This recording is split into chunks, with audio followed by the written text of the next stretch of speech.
మా అమ్మ నీసి తినక సిరాగపడుతుందని అక్క మొక్క ఉన్న పచ్చడి తేవడానికి నీలా నేచురల్ ఫుడ్స్ కి తీసుకెళ్ళానండి శనక్కిగండి. ఎందుకంటే వాళ్ళ ఫ్రెండ్ దే కాబట్టి బేరం ఆడతాడని. పైగా ఇక్కడ పిగిల్స్ అందరిలా కాదండి, ఎటువంటి ప్రిజర్వేటివ్స్ ఆర్టిఫిషియల్ కలర్స్ కానీ ఏమాత్రం కలిపరండి, చాలా నేచురల్ గా తయారు చేస్తారు. పైగా పచ్చడిలో ఉన్న రొయ్య గాని ముక్క గాని చాలా పెద్ద సైజు ఉన్న వాటితోనే పచ్చడి చేస్తారండి, దాంట్లో ఉన్న నరాలు కూడా తీసేస్తారు.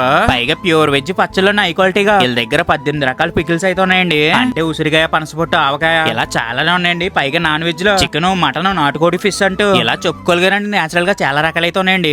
ఎగ్జాంపుల్ కి ఇది చూడండి, ప్యూర్ అడుగుతేనంట వీళ్ళ దగ్గర తప్ప ఎక్కడ దొరకదండి, ఎందుకంటే అంత ఆర్గానిక్ అండి. పైగా వీళ్ళ దగ్గర మసాలా దినుసులు, పచ్చళ్ళలో కారం, పప్పులు, పళ్ళు, ప్యూర్ హై క్వాలిటీ స్వచ్ఛమైన గేదె నొయ్య, ఆర్గానిక్ గా తయారు చేసిన వంట వండుకోవడానికి నూనె, ఇలా మజ్జిగ మిరగాయ అంటూ పప్పుసర్లో కొడియాలంటూ ఇలా ఒకటి కదండి చాలా రకాలైతే ఉన్నాయండి. మన కోరుకొండ దగ్గరలో ఉన్న నీలా నేచురల్ ఫుడ్స్ లో. పైగా all over India international delivery కూడా చేస్తారంటండి. పైన కనపడుతున్న నెంబర్ తో వాట్సాప్ లేదా కాల్ చేస్తే మా అమ్మ నీసి తినక సిరాకపడుతుందని పచ్చళ్ళు పట్టుకెళ్ళి మా అమ్మ చేతికి ఇచ్చానండి. ముందు ప్రాన్స్ పికిల్ మీద పడ్డదే, పైగా అందులో ఉన్న రొయ్య కూడా పెద్దగుండి మా అమ్మకైతే చాలా బాగా నచ్చిందండి. ముద్దలో పెట్టుకుని తినేసింది. దాంతో పాటు చికెన్ పికిల్ కూడా వేసి తినిపించానండి. ఇది కూడా టేస్ట్ అయితే అల్టిమేట్ ఉందంటండి, ఉసిరికాయ గానీ పనసపొట్టు గానీ. పైగా ఇందులో ఉన్న చికెన్ ముక్క అందరిలా కాదండి, చాలా గట్టిగా లేకుండా మెత్తగా ఉంది. ఆయన ఇంత నేచురల్ గా ఫుడ్స్ ఉన్నాయని రేట్లు ఎక్కువ ఉంటాయి అనుకోకండి, మన బడ్జెట్ లో ఉంటాయండి. పైన కనపడుతున్న కాంటాక్ట్ నెంబర్ కి వాట్సాప్ లేదా కాల్ చేస్తే చాలా స్పీడ్ గా రెస్పాండ్ అవుతారండి. అది ఇండియా అయినా సరే ఇతర కంట్రీ అయినా సరే ఏ మాత్రం లేట్ అవ్వకుండా కావాల్సిన డెలివరీ చేస్తారండి. పైగా లేదంటే మాకలాగే స్టోర్ వచ్చి కూడా కొనుక్కోవచ్చండి. దీని లొకేషన్ వచ్చి రాజమండ్రి నుంచి గోకరం వెళ్ళి హైవే ఉందా, ఆ మధ్యలోనే ఉంటదండి ఆర్గానిక్ బెల్లం షాప్ పక్కన నీలా నేచురల్ ఫుడ్స్ అని.